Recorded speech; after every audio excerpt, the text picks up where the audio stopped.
오늘 말씀의 제목은 먼저 된 자와 나중된 자입니다. 우리가 신앙생활하면서 가장 중요하다라고 하는 것 중에 하나가 여러분이 영적 정체성을 분명히 가지는 것입니다.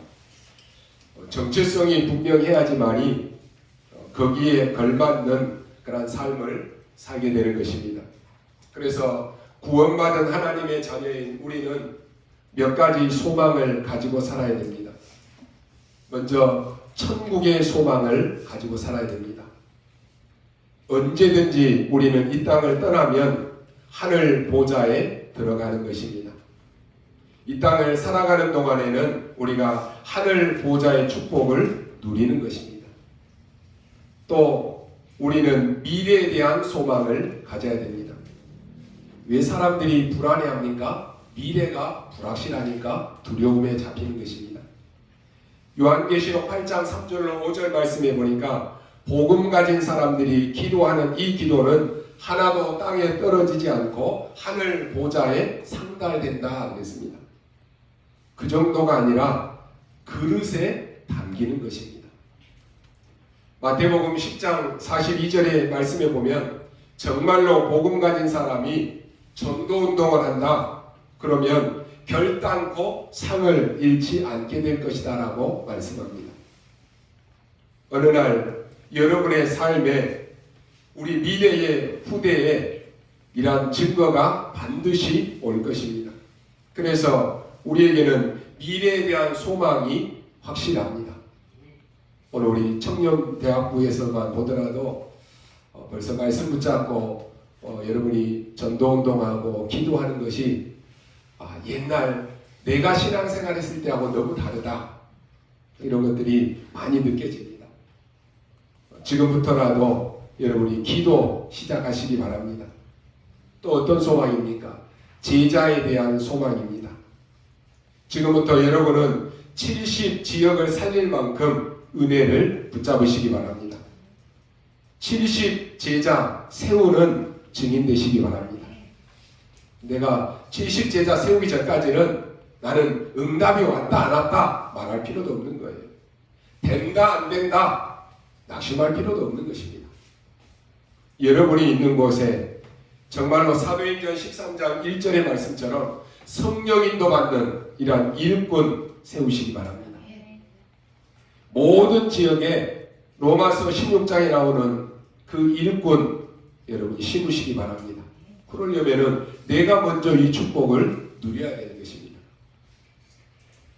잘 안 되는 것 같아도 어느 날 여러분이 곳곳에 이런 역사가 일어나게 될 것입니다. 하나님의 역사는 아무도 못 말리는 것입니다. 우리 교회가 지금 13주년을 맞이했습니다. 눈에 보이는 어떤 큰 증거, 역사 없을 수도 있습니다. 아유, 그 교회는 13년 됐다는데 똑같네? 그럴 수도 있습니다. 그러나 하나님은 우리 안에 또 우리 교회 안에 많은 것들을 준비하시고 역사하셨습니다. 그래서 여러분이 하나님이 역사하는 것은 아무도 못 말리는 거예요. 가난하고 무식한 초대교회와 힘없는 노예들처럼 보였지만은 여기에 사건이 터지니까 아무도 못 말리는 것입니다. 가난하고 무식한 사람이라고 우습게 보고 비난했지만은 이 사람들이 로마를 정복하기 시작한 것입니다. 나이 많은 사람도 무식한 사람도 괜찮습니다. 분명히 사건 속에는 소망이 있는 것입니다. 요셉은 내가 노예로 갔구나 생각하지 않고 내가 여기에서 저 애굽의 경제를 배울 수 있는 기회구나 이렇게 생각한 것입니다. 사람이요 어떤 문제와 사건을 당해보면은 그 사람이 생각하는 것이 다릅니다. 문제 아닌데 문제다라고 보는 사람도 있고 분명히 문제인데도 하나님이 나와 함께 하시기 때문에 문제가 아니다 얘기하는 사람도 있습니다. 다윗은 죽음에 쫓기면서까지도 내가 죽게 되었다 이렇게 생각하는 것이 아닙니다. 하나님이 나에게 정말로 축복을 주시는 시간이구나 이렇게 깨달았습니다. 우리 렘넌트들은 어떠한 현장, 어떠한 어려운 곳에 있다라고 할지라도 그곳에 하나님이 나와 함께 하심을 언약으로 붙잡고 모든 현장에서 살아남아야 됩니다. 로마에 선택되어 있는데 이것은 로마를 복음하는 길이었습니다. 혹 오늘 말씀 받는 여러분 가운데 병이 들었습니까? 그 병 때문에 죽게 되었다라고 생각이 드십니까? 하나님은 이 병을 가지고 놀라운 역사를 일으키시는 기회일 것입니다.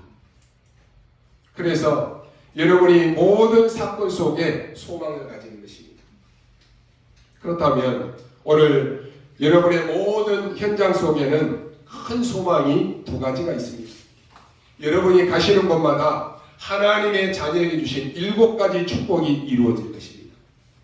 그 기도를 하시기 바랍니다. 여러분이 가는 곳마다 불신자에게 와져 있는 6가지 저주가 무너지기 시작할 것입니다. 이 언약만 계속 누리고 있으면 어느 날 무너지게 되는 것을 알게 될 것입니다. 영적인 문제를 가지고 있는 사람들은 몸부림칠 필요가 없습니다. 꾸준히 복음 누리시기를 바랍니다.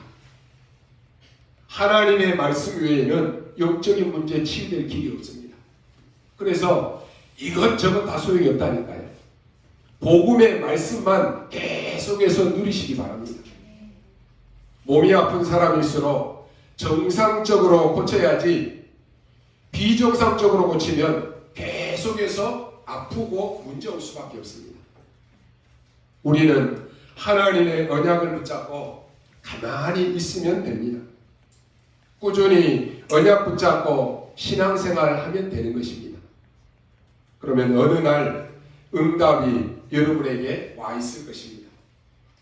우리가 믿는 하나님은 귀신이 아닙니다. 우리가 믿는 하나님은 아무것도 할 수 없는 저 부처와 같은 돌이 아니다니까요. 오늘 우리 청년부 영상에서 보았던 것처럼 많은 사람들은 아무것도 할 수 없는 저 돌에다가 비는 것이에요. 그게 망하는 것인 줄 모르고 많은 사람들은 거기를 찾는 것입니다.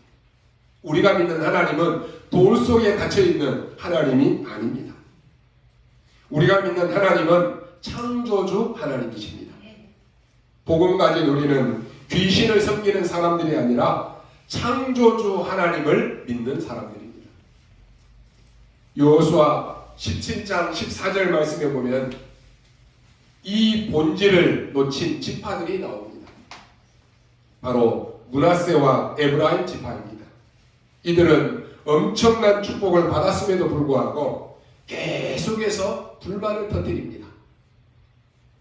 오늘 여러분이 하나님이 나에게 주신 은혜가 감사가 됩니까? 이게 안 되는 사람들은 하나님의 은혜를 받고도 계속 불만을 터뜨리는 거예요. 본질을 놓쳐버리니까 오늘 이 므낫세와 에브라임 지파처럼 계속 원망하는 거예요. 여러분 신앙생활하면서 이것처럼 미련한 것이 어디 있습니까? 교회 다니고 예수 믿는다라고 하면서 계속 교회를 비난하고 계속 주의 종들을 원망하고 그런다면은 그것처럼 어리석은 것이 없는 거예요.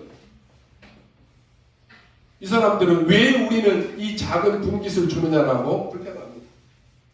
왜 넉넉하지 못한 산지를 우리에게 주느냐라고 불만을 터뜨립니다. 그 사람들이 받은 축복은요 다 잊어버리고 불만만 내세우는 거예요. 그들이 지금까지 받은 은혜가 얼마나 큽니까? 그런데도 본질을 놓치니까 계속 욕심을 부리는 것입니다. 여러분 우리는 오늘 우리 교회는 본질을 놓치지 말아야 됩니다. 이제 설립 13주년입니다만은 우리가 처음 시작할 때 그 마음 그걸 가져야 돼요. 여러분이 예수를 그리스도로 복음 받을 때 그 처음 마음 그거 잊어버리면 안 돼요. 어느 순간 조금 지나니까 야 이제 복음도 좀 들을 만큼 들었네. 아 이제 좀 내가 알 만큼도 안 해. 그 순간 무너지는 거예요. 그러면서 복음과 멀어지고 그러면서 말씀과 멀어지면서 서서히 망하는 것입니다. 정말로 여러분 창조주 하나님을 믿으시고 기도하시기 바랍니다. 우리는 복음의 은혜를 계속 누려야 됩니다. 어제까지 누렸는데 오늘 필요 없습니까? 아닙니다. 오늘도 우리는 복음의 은혜가 필요합니다. 소망이 없는 사람들은 몇 가지 특징이 있습니다. 계속 시시하게 남의 말이나 하는 것에 시간을 보냅니다. 여러분이 현장에서 사람들 한번 만나보십시오. 하루도 짧아요. 남 이야기하는 것이. 심지어 교회 다니는 직분자들 가진 사람들도 식당에서 하는 말 들어보면 다 막 교회 욕하고 비난하는데 시간이 부족하다니까요. 비생산적인 그런 일에 투자하고 싸움하는, 시기하는 그런 일에 시간들을 다 보낸다니까요. 원망하고 불평합니다. 왜 그런지 아십니까? 소망이 없기 때문에 그렇습니다. 지금 마음속으로 나는 나이가 많아서 안 된다 포기하고 있습니까? 여러분은 안 될 수 있지만은 하나님은 하실 수 있습니다.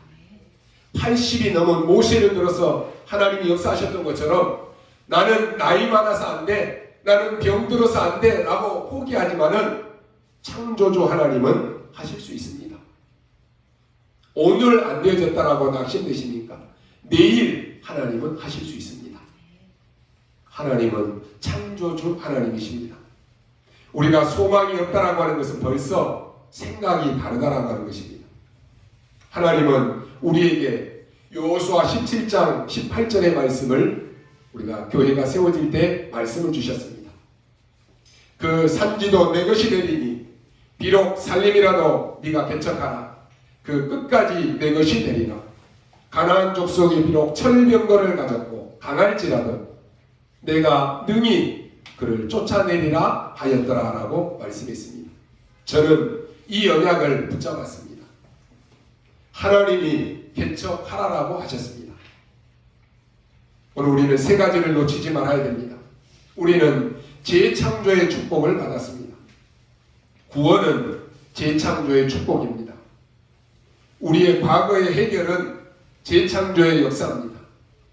이스라엘 민족들이 광야길을 가는 동안에 일어났던 이 능력들은 전부가 재창조의 역사였습니다. 그리스도의 부활, 그리스도의 탄생은 전부 창조의 역사입니다. 우리가 구원받은 것도 재창조의 역사입니다. 지금까지 우리가 살아온 길을 볼 때 놀라운 창조의 역사인 것입니다. 그렇다면 오늘 우리의 미래는 재창조의 역사가 계속될 것입니다. 그래서 여러분이 절대로 낙심하지 마시기 바랍니다. 언약을 잘 붙잡으시기 바랍니다. 귀신 들린 자도 불신자들도 하는 것을 왜 우리가 못하겠습니까?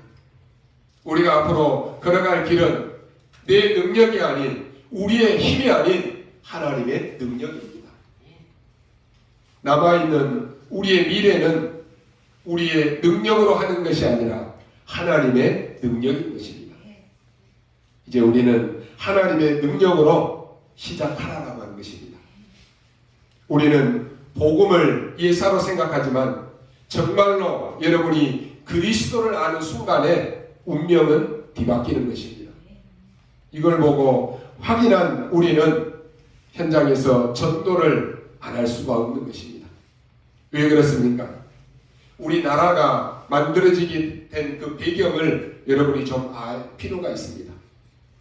우리나라가 약 500년 동안에 완전히 흑암 운명 속에 갇혀 살았습니다. 일본에게만 당한 것이 아니라 각 나라에 다 당했습니다. 일본도 우리를 공격했습니다마는 주변에 러시아, 중국 이런 강대국들로 인해서 계속해서 공격을 받았습니다. 심지어 어느 정도였느냐, 왕을 세우려고 할 때도 중국에 가서 허락을 받아야 됐습니다. 말이 되는 소리입니까? 이게 우리나라의 배경이었습니다. 역사에 보면은 너무나 무능하고 너무나 이상한 곳이 여기에 다 갇혀 살았다라고 하는 것입니다. 그리고 우리나라는 일본에게 압제를 당하다가 6.25 전쟁이 또 터졌습니다. 우리나라가 배경이 그렇다니까요.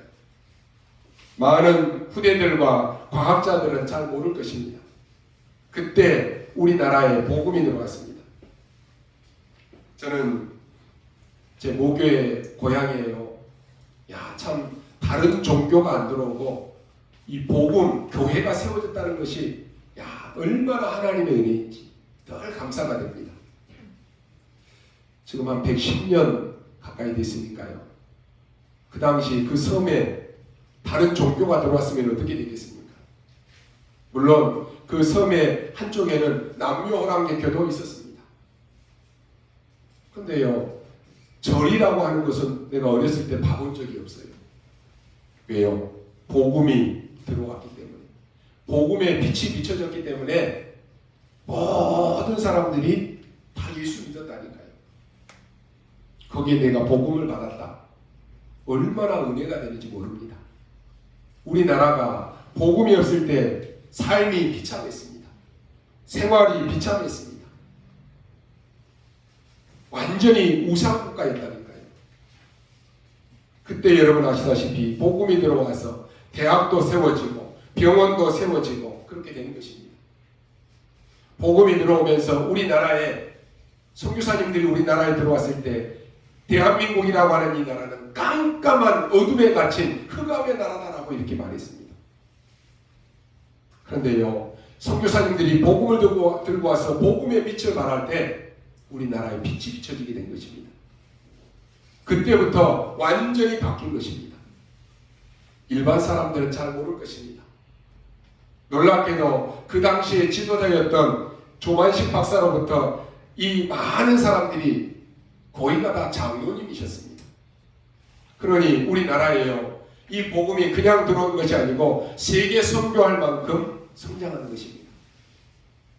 복음이 들어오기 전에는 우상에 찌들려 있는 것 저는 봤습니다. 많은 사람들이 나무며 돌탑이며 많은 미신을 섬기는 것 봤습니다.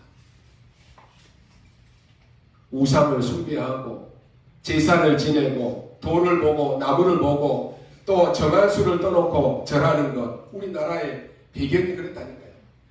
그러면 그렇게 할수록 잘 살았습니까? 아니요. 더 큰 어려운 문제가 왔습니다. 그런데 복음이 들어오면서부터 모든 것이 바뀌어버렸습니다. 복음은 여러분의 가정과 여러분의 가문과 여러분의 인생을 하나님이 완전히 바꾸시는 것입니다. 오늘 본문에 여러분이 보시면서 중요한 것을 여러분이 붙잡고 가셔야 됩니다. 첫 번째로 예수 그리스도를 만남으로 무서운 운명이 뒤바뀐 것입니다. 이걸 사람들이 잘 모르고 있습니다. 확실히 우리가 증거할 수 있는 것은요, 스님에게도 다른 종교에게도 확실히 증거할 수 있습니다. 구약, 신약이라고 하는 이 말의 약이라고 하는 것은 약속을 의미합니다. 그 약속을 했는데 뭡니까? 그리스도 만남으로 모든 무서운 운명에서 바뀌어버린 것입니다. 여러분 믿으시기 바랍니다. 완전히 영적으로 어두운 가운데 있는데 성경에 보니까 사단이 가져다준 12가지 전략에 완전히 인간을 멸망시켜버린다니까요. 여러분의 가정 가문에 창세기 3장, 6장, 11장과 사도행전 13장, 16장, 19장과 불신자에게 와져 있는 6가지 상태가 여러분 가정 가문에 와져 있는 것이 보여지십니까? 이게 보여져야지만이 사실적인 영적 싸움이 되어지는 거예요. 이게 안 보여집니까? 안 보여지니까 아유 우리 가정에는 그냥 뭐 별 문제 없어. 아니요, 그게 영적 문제입니다. 거기서 빠져나와야 된다니까요. 거기서 해방받아야 되는 것입니다. 완전히 영적으로 어두운 가운데 있는데 사단이 완전히 이걸 가지고 무너뜨렸다니까요. 왜 그리스도입니까? 전에는 알지 못하고 그냥 교회 다녔습니다. 어느 날 저에게 예수가 왜 그리스도인지 확실하게 언약이 붙잡아지니까요. 그때부터 제 운명이 뒤바뀌었습니다. 저는 제가 복음을 확실하게 모를 때에는 다른 사람들처럼 그렇게 목회하면 되나 보다. 다른 사람처럼 그렇게 신앙생활하면 되나 보다. 그렇게 생각했습니다. 그런데 기도는 되어지지 않았습니다. 계속해서 운명 속에 살았다니까요. 하나님은 운명에서 우리를 해방시켰는데 나는 그 안에 속해 살았다니까요. 그러니 목회도 어려운 것이, 그러니 기도해도 어려운 것입니다. 오늘 여러분에게 왜 그리스도여야만 되는지 이거 발견하셔야 되는 것입니다. 다 그냥 예수는 그리스도 모든 문제 해결자라고 하니까 나도 그냥 예수는 그리스도 모든 문제 해결자 고백하는 건 그게 아닙니다. 사실적인 그리스도여야만 되는 것. 우리의 가정 가문에 왜 하나님이 예수를 그리스도로 보내주셔야만 되는지 당위성을 여러분 발견하셔야 돼요. 그게 안 되어지면 계속해서 속습니다. 하나님은 지금도 여러분이 이 그리스도를 진짜로 알면 우리의 운명을 뒤집으십니다. 우리의 신분을 바꿔버리십니다. 우리에게 하나님의 자녀가 되는 권세를 주셨습니다. 그때부터 여러분이 이 권세를 사용하면 되는 것입니다. 이번 주 우리 금요 메시지에서 나왔던 것처럼 귀신을 내어쫓는 권세를 우리에게 주셨습니다. 왜냐? 여러분에게 권세가 있다라고 하는 사실을 여러분이 아셔야 됩니다. 그게 기도입니다. 여러분 기도를 바로 알고 나면은 얼마나 행복한지 모릅니다. 오늘 우리 청년대학부에서 얘기했죠. 아침마다 또 아니면 시간 내서 또 직장에 가서 여러분이 5분마다 기도하는 그것이 쌓이고 쌓여서 어느 날 역사가 일어나는 것입니다. 5분마다 여러분이 영적으로 갈등하고 5분마다 여러분이 염려한다. 어느 날 여러분은 질병에 걸립니다. 근데 여러분이 5분씩이라도 하루에 날마다 기도한다. 어떻게 되겠습니까? 기도가 행복하다. 그럼 어디서든지 승리할 수 있습니다. 기도를 알면 많은 것을 회복할 수 있습니다. 보좌의 축복이 뭔지, 시공간 초월이 뭔지 알면 모든 것을 회복할 수 있습니다. 처음 믿는 분들이 계신다라고 하면은 여러분 걱정하지 마시고 이 축복을 먼저 회복하시기 바랍니다. 두 번째로 그리스도를 정말로 만나는 순간에 어떤 일이 벌어집니까? 오늘의 운명이 뒤바뀌어 버리는 것입니다. 오늘과 과거의 것은 물론 우리가 해결돼야 되지만은 오늘의 것이 바뀌어 버립니다. 저는 오랜 기간 동안 부교육자 생활했습니다. 많은 구원받은 성도들이 신앙생활하면서도 억울하게 불신자와 사단이 만들어준 그 운명과 올무와 그 틀에서 거기에 갇혀서 나오지 못하고 있다는 것을 많이 보게 되었습니다. 구원을 못 받은 사람 같으면 그 안에 있으면 되지만은 구원을 받았음에도 불구하고 그 안에 있으니까 이게 이중고통이 되는 것이에요. 여러분 오직 복음으로 오직 전도 아니면 안 되는 것입니다. 여러분이 그냥 사람으로 보이지만은 아닙니다. 하나님은 여러분을 세계복음화 때문에 부르셨습니다. 오늘 본문의 2절 8절 보면 나와 있습니다. 교회 다니는 사람들이 이 운명에 빠져서 못 나온 것처럼 오늘 이 유대인들이 못 나온 것처럼 지금 그렇게 살고 있는 것입니다. 유대인들이 지금 여기서 못 빠져나오고 있습니다. 우리가 이 눈을 뜨셔야 돼요. 여러분 교회 다니는 사람 많습니다. 예수 믿는다라고 하는 사람 많습니다. 그러나 이 운명에 갇혀서 사는 사람 너무 많습니다. 그러니 불신자보다 못한 그런 삶을 사는 거예요. 교회에서는 직분을 가지고 있지만 세상 나가서는 또 세상과 더불어 살아야 되니까 교회하고 전혀 상관없는 삶을 또 사는 거예요. 그러니 이중고통이 계속 오는 것입니다. 우리가 시급하고 가장 무서운 과거 사단의 운명에 있었는데 거기에서 나온 것입니다. 그렇다면 오늘의 흑암 운명에서 빠져나와야 됩니다. 예수님이 비유를 들었습니다. 그 비유가 오늘 무슨 비유입니까? 많은 일꾼에게 일을 시키는 포도원 주인이 있었습니다. 일꾼이 필요하니까 어떤 사람은 나가서 3시에 그 사람을 불렀습니다. 계약은 어떻느냐? 한 데나리온을 주기로 약속한 것입니다. 한참 일하다 보니까 또 일꾼이 부족합니다.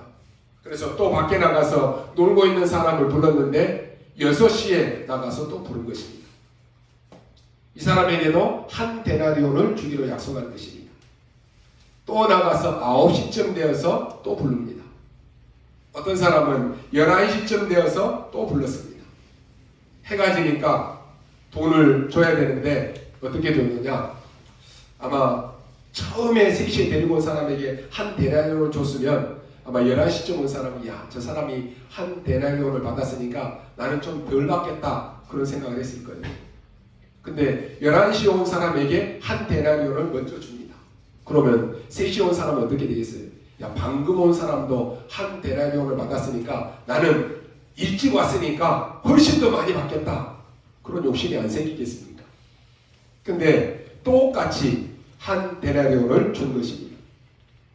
아침에 온 사람도 한 데나리온, 아까 방금 전에 온 사람도 한 데나리온을 준 것입니다. 그 얘기입니다. 그러니까 앞에서 일찍 온 사람들이 불평을 하는 것입니다. 아니, 나는 아침에 일찍부터 와가지고 일하지 아니했느냐? 저 사람은 방금 왔는데 똑같이 나하고 주면은 어떻게 되겠느냐? 지금 그 질문입니다. 제가 부교육자 생활을 하다 보니까요, 이런 일들이 있습니다. 중직자를 오래 한 사람이 있어요. 몇 년 전에 중직을 받은 사람이 있습니다. 그래가지고 몇 년 전에 중직을 받은 사람이 교회 일을 열심히 하니까요, 시기 질투하는 거예요. 오래된 사람이에요. 그러면서 자꾸만 교회를 문제를 일으켜요. 아니 여러분, 열심히 하면 서로 격려하고 칭찬하고 그렇게 해야 될 거 아니에요. 불평, 원망을 한다니까요. 오늘 이 사람들이 질문하는 내용을 보면 전혀 불평하고 원망할 일이 하나도 없어요. 왜요? 처음부터 계약을 한 데나리온 주기로 약속했잖아요. 주인이 이렇게 대답합니다. 아니 당신하고 나하고 약속한 한 데나리온 그 주기로 약속했지 않느냐? 내가 그거 당신에게 줬지 않느냐? 근데 뭐가 잘못됐느냐? 지금 온 사람에게 한 데나리온을 주는 것하고 당신한테 한 데나리온을 주는 거하고 그건 주인인 내 마음 아니냐? 당신과 약속을 내가 어겼느냐? 그렇지 않지 않느냐? 지금 그 비유입니다. 이것은요, 일반 사람들은 알아듣지 못하는 얘기입니다. 오늘 우리는 말씀에 나온 먼저 온 품꾼들처럼 다른 사람과 비교하면서 원망과 불평 속에 살아서는 결코 안 되는 것입니다. 신앙생활하면서 가장 자신이 비참하게 되는 것이 뭔지 아십니까? 누군가와 자신을 비교하는 순간 무너지는 것입니다. 왜 자꾸 시험에 듭니까? 아유, 저 사람은 잘 사는 것처럼 보이는데 나는 왜 삶이 이럴까? 비교할 때 사단의 통로가 되는 거예요. 여러분, 왜 부부싸움이 일어납니까? 아니, 다른 남편 보니까 부인한테 잘해주고 매너도 있고, 야, 저 남편 너무 멋있다. 자기 남편한테 얘기하면 그 남편 기분 좋겠습니까? 화나요. 왜요? 비교당하니까. 아니, 마누라를 보고, 야, 저 옆집 마누라 봐라. 야, 화장도 하고 저렇게 예쁘고 몸도 날씬하고 막 칭찬하면 자기 부인한테 얘기하면 좋아하는 부인 누가 있겠어요? 싸움이 일어난다니까요. 비교하는 순간 싸움이 일어나는 것이. 여러분, 개인의 삶을 한번 돌이켜보면은 언제 내가 원망과 불평이 흘러나왔습니까? 대부분 원인은 비교의식 때문에 나오는 것입니다. 비교하는 순간 사단에게 다 당한다라고 하는 사실이 여러분 눈이 열려야 됩니다.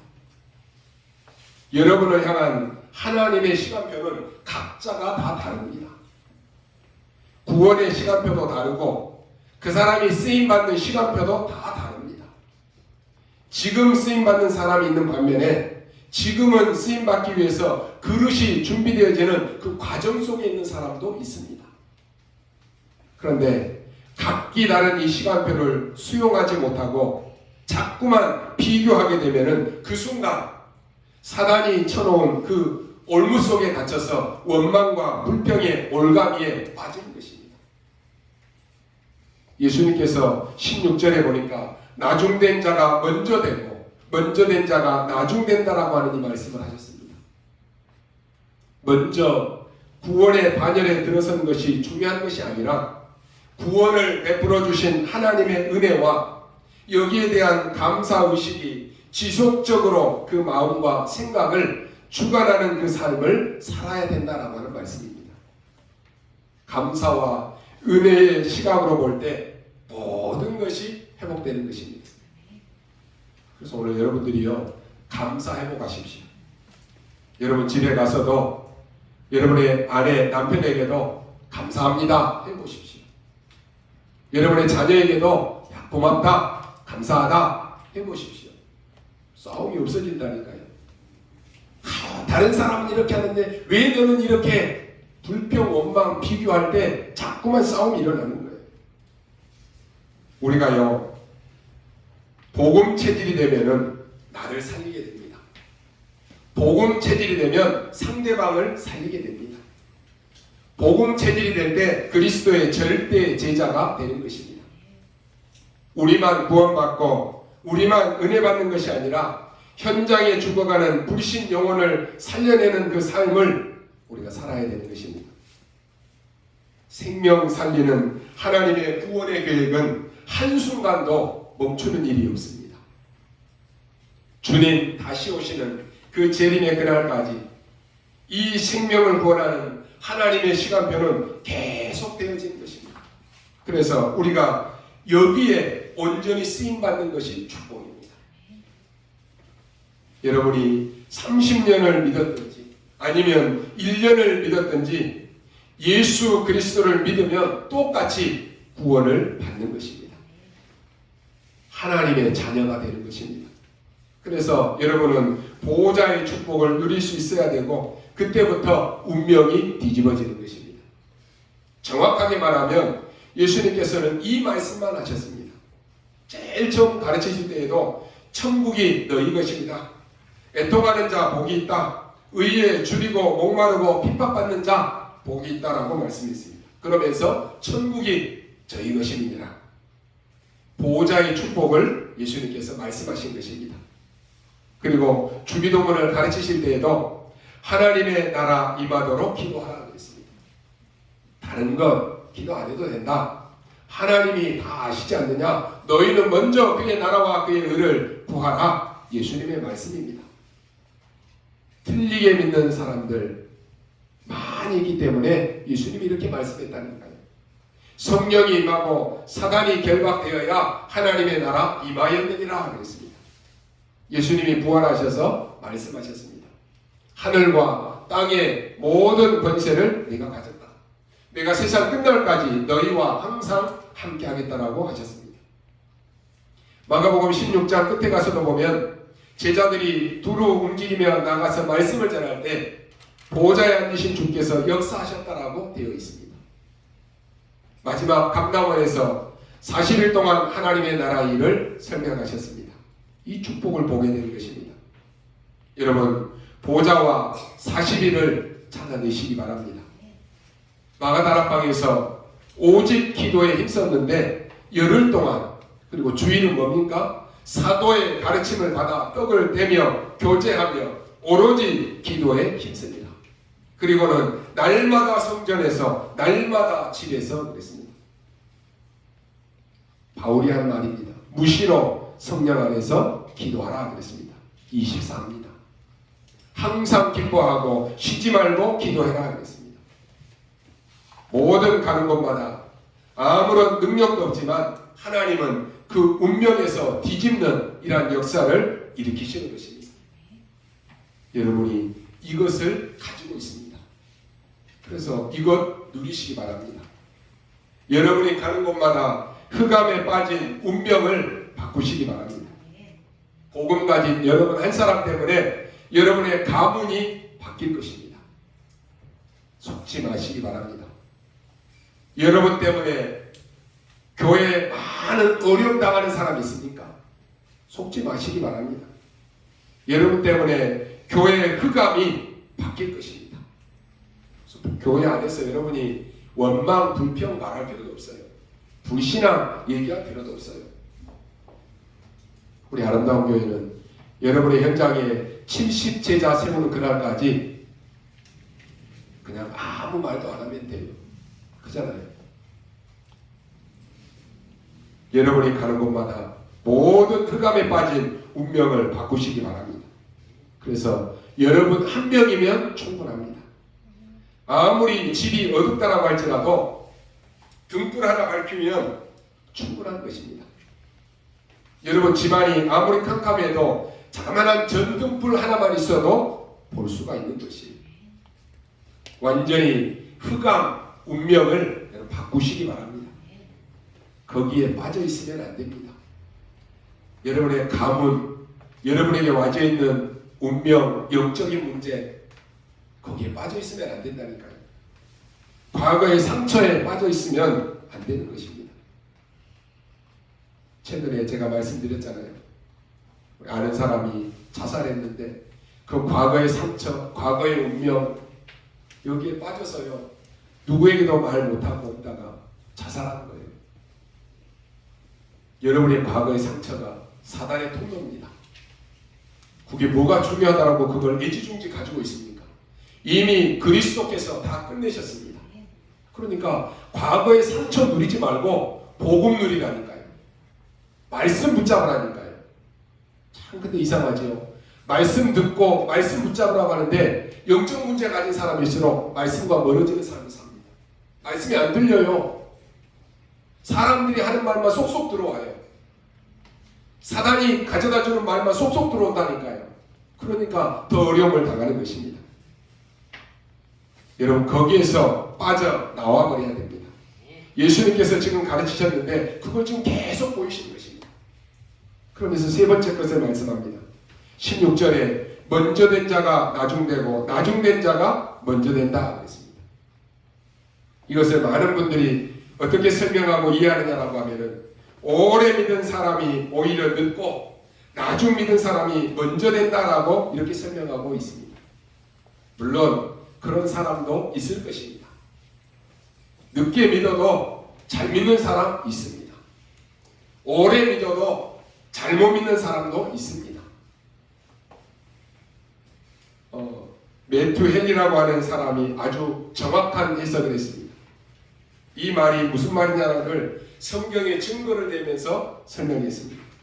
너희들이 지금 작은 자처럼 먼저 믿는 자처럼 고생하지만 나중에 믿게 되면 어마어마한 일들이 일어나게 될 것이다 그랬습니다. 너희들은 먼저 믿고 작은 자처럼 보이지만은 나중에 너희 후대들은 큰 역사를 너희보다 이룰 것이다 라고 말씀했습니다. 오늘 저와 여러분이 이 복음을 누리면요 정말로 우리의 후대들은 우리보다 더 큰 역사가 일어날 것입니다. 우리 매튜 헨리의 해석입니다. 저는 이 해석이 맞다라고 봅니다.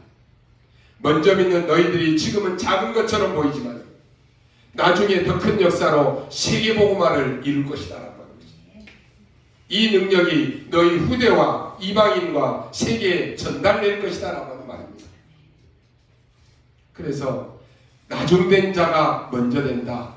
이 말이 무슨 말입니까? 여러분 이후의 역사는 미래의 운명을 완전히 바꿀 것입니다. 우리 교회가 여러분이 바로 이런 성전을 언약으로 붙잡고 기도하고 지어야 될 것입니다.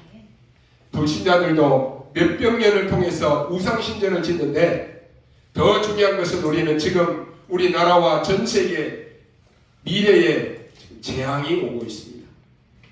그걸 바꾸는 것입니다.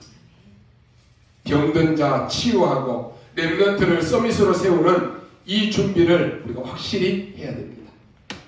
많은 분들이 잘 이해할 수 없을 수 있습니다. 지금 우리 교회는 확실한 미래 재앙을 바꾸는 준비를 해야 됩니다. 앞으로 4차 산업시대가 오면 정신병자 더 많아질 것입니다. 어떻게 하게 됐습니까? 바꿔야 되는 것입니다. 그래서 복음 가진 여러분이 필요하고 복음 가진 현장의 우리 렘넌트들이 중요한 것입니다. 4차 산업시대가 오면 많은 일들이 또 벌어질 것입니다. 지금 은행 거래만 보더라도요. 암호로 다 거래되고 이런 일들이 더 많아지고 있습니다. 은행 찾아가서 현금 거래하는 것보다 블록체인 같은 이런 일들이 훨씬 더 편해졌어요. 우리 랩런트들도 헌금도 지금 다 온라인으로 주일날 미리 다 헌금 다 해버리잖아요. 이제는요 물건 사러도 가지 않습니다. 주문만 하면 인터넷 쇼핑 다 해서 주문만 하면 다 갖다 주잖아요. 이런 것으로 지금 다 바뀌는 것입니다. 이걸 알고 의사들도 지금 대비하고 있습니다. 병원에 안 가고 비대면으로 다 진료하고 약도 그냥 택배로 다 들어가 버리는 거예요. 이번에 지금 코로나로 인해서 이런 일들이 조금씩 이제 하고 있잖아요. 옛날과 지금은요 속도가 조금 빨라진 것이 아니라 완전히 빨라졌어요. 옛날에는 10년 전 하면은 한참 따라왔는데 지금은 금방 이런 시대가 오는 것입니다. 여러분이 영화 이런 데서 보면서 야 저런 일들이 현실에서 이루어질까라고 했는데 그게 지금 현실에도 다 이루어지고 있잖아요. 금방 옵니다. 그럴수록 이제는 이런 더 큰 재앙이 올 것입니다. 영적 문제 많아질 것입니다. 코로나는 우리에게 주는 굉장한 사인이 큽니다. 앞으로 이상한 질병이 계속될 수 있습니다. 쉽게 말하면 많은 흑암과 재앙이 덮이게 될 것인데 미래의 운명을 뒤바꾸라는 것입니다. 예수님이 아시고 얼마 있지 않으면 이스라엘 나라가 없어진다라고 말씀했습니다. 그리고 난 뒤에 이스라엘 나라는 무너지고 10년간 돼서 로마의 폼페이는 폭발했습니다. 예수님이 다 아시고 땅끝까지 가서 증인이 되라라고 말씀하시고 모든 족속으로 제자 삼으라라고 말씀합니다. 쉽게 말하면 보호자의 능력으로 너와 함께 하겠다라고 약속했습니다. 여러분이 오늘 이 언약을 딱 붙잡으시기 바랍니다. 우리의 가문과 우리의 나라와 나의 과거와 운명을 그리스도로 바꾸는 것입니다. 더 중요한 것이 뭡니까? 우리 앞에는 많은 문제들이 있을 수 있습니다. 우리는 가는 곳에 교회 안에도 많은 문제가 있을 수 있습니다. 사단이 장난쳐 놓은 그 운명 속에 있지 말고 바꿔버리시기 바랍니다. 더 중요한 것은 뭡니까? 미래입니다. 앞으로 굉장한 위기 시대가 다가올 것입니다. 바꾸시기 바랍니다. 이 언약만 잡으면 하나님이 하십니다. 감사하게도 우리 교회가 개척에서부터 지금까지 선교하고 또 모든 훈련 속에 있고 또 모든 노예며 이런 재정에서도 우리가 더 많이 섬길 수 있도록 하나님이 우리에게 은혜를 주셨습니다. 사람들은 개척에서 어렵다라고 말합니다. 힘들다라고 말합니다. 그러나 우리 힘으로 하려고 하면 힘들 수 있습니다. 우리 능력으로 하려고 하면 어려울 수 있습니다. 우리는 오늘 언약 붙잡고 우리의 모든 과거와 우리의 운명을 바꿔버려야 됩니다. 개척한 교회는 어렵다. 그건 우리 생각이고 창조주 하나님이 역사하시면 아무 문제 될 거 없어요. 여러분의 언약 잡은 한 사람이면 충분한 거예요. 여러분의 교회가 어렵다고 느껴지십니까? 그래, 나 한 사람이 헌신하면 되는 거야. 그 언약 잡으면 된다니까요. 오늘 여러분이 바꿔버리시기 바랍니다. 여러분은 세계복음할 전도자들이고 우리 교회는 세계복음할 교회입니다. 우리 교회를 통해서 전도자 여러분을 통해서 237 나라와 5천 종족의 복음이 증거되는 일에 사용될 것입니다. 그래서 여러분이 세계복음할 중직자요 세계복음할 렘넌트다라고 하는 이 정체성을 분명히 붙잡아야 됩니다. 많은 신자들이 엉뚱한 것으로 시간을 보냅니다. 상처받고 병들어 죽어갑니다. 오늘 여러분이 생각만 바꿔도 역사는 일어납니다. 가난하십니까? 가난에 속지 말고 병들었다라고 거기에 시달리지 말고 하나님이 여러분에게 주신 사명 붙잡으시기 바랍니다. 뭡니까? 앞으로 내 남은 인생에 70제자 찾아 세워야 되겠다. 그냥 붙잡으라니까요. 여러분이 전도할 사람이 맞다면 하나님은 여러분을 통해서 역사하실 것이고 내 인생이 오래 살아도 전도할 인생이 아니다. 하나님은 불러갈 것입니다. 여러분이 정확한 언약 붙잡으시라니까요. 거기에 하나님이 역사하십니다. 우리 교회가 비록 작지만 우리는 중요한 세계복음화를 하고 할 것입니다. 우리에게 주어진 1000명 237 나라와 5천 종족 복음화의 미션이 얼마나 소중한지를 깨달아야 될 것입니다. 그래서 여러분의 헌신과 여러분의 기도로 많은 현장의 흑암이 무너지고 렘넌트가 일어날 것입니다. 우리는 미래의 운명을 바꿀 준비를 새로 시작해야 됩니다. 미국의 사회학자 복음주의였던 설교자 이 토니 캠폴러라고 하는 목사님이 이런 말씀을 했습니다.